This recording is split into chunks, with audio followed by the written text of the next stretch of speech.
3.1.1 is arithmetic sequence and series. So, Miss punya suggestion adalah untuk elakkan kamu tertukar daripada arithmetic dengan geometrik, kalau kamu nampak soalan tu adalah arithmetic, so always label AS. Itu first step untuk elakkan kamu tertukar arithmetic dengan geometrik. Label AS besar-besar ke atas soalan kamu. So let's start with arithmetic sequence. A is your T1, A plus D is your T2, this is T3, T4 and so on sampailah kamu dapat kat belakang ni. Okay, so sekarang ni Miss nak cerita macam mana kita nak dapat yang this one. So kalau kamu tengok pada pattern dia, from A to get A plus D, you add D. From A plus D to get A plus 2D, you also add D. Yang kat belakang ni pun sama juga. So, pattern dia kat sini sekarang adalah dia sentiasa tambah nilai yang sama. In this case, D. Okay, so kat belakang ni pun nanti semua ni tambah D. Therefore, nth term is Tn equal to A plus n minus 1 D. So, kalau kamu perasan, yang kat belakang ni, ini sebenarnya adalah Tn. Where A is equal to T1 or your first term, and D is the common difference. So, cara nak cari nilai D sebenarnya adalah, apa yang kamu buat? Kamu always ambil apa-apa term, kamu tolak dengan term yang sebelum dia. So, you can use T2 minus T1 to get D.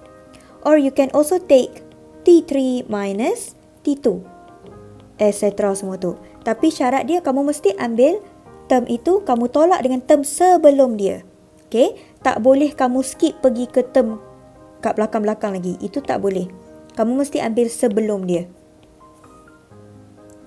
So that's how you find the common difference, which is D.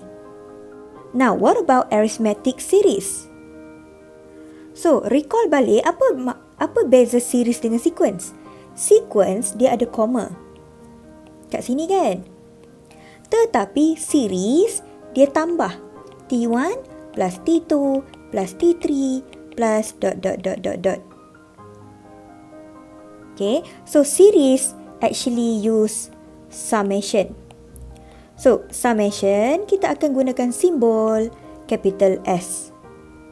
So, we can write down Sn is actually T1 plus T2 plus T3 plus ...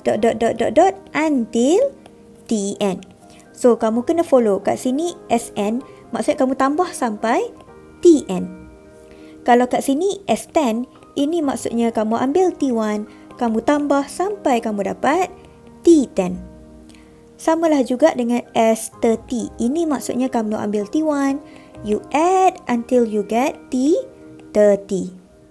So now, what you're gonna do is, untuk this one, T1 is A.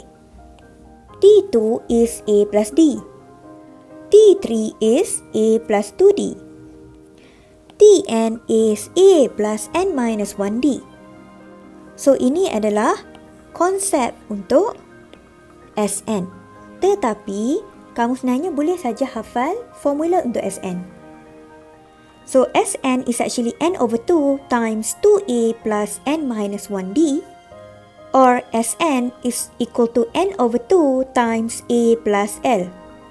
So, untuk arithmetic series, untuk cari Sn, dia ada dua formula. So, dua-dua formula ni akan diberikan dalam exam. So, depending on your question, you can choose either the first one or the second one to find Sn. So, A masih lagi first term, D is your common difference, and L is the last term in this sequence. So, kat sini kamu kena take note pasal beberapa benda. So, S1 is just T1. S2 is T1 plus T2. S3 is T1 plus T2 plus T3. Okay, so kalau kamu perasan, T1 plus T2, this is actually S2. So, kalau kamu rearrange this equation, you can see that T3 is actually S3 minus S2. So, T dia akan equal to S something tolak S something. So, kalau kamu perasan, kalau kat sini 3, ini pun 3. Tapi kat belakang ni dia 2. So, katalah 3 ni adalah N, ini pun adalah N, tapi kat belakang ni dia akan jadi N minus 1. So, this is actually Tn equal to Sn minus Sn minus 1. So, there's actually another formula of finding Tn, where Tn is equal to Sn minus Sn minus 1. So, untuk arithmetic, ada 4 formula yang kamu kena take note. Tn ada 2, Sn pun ada 2.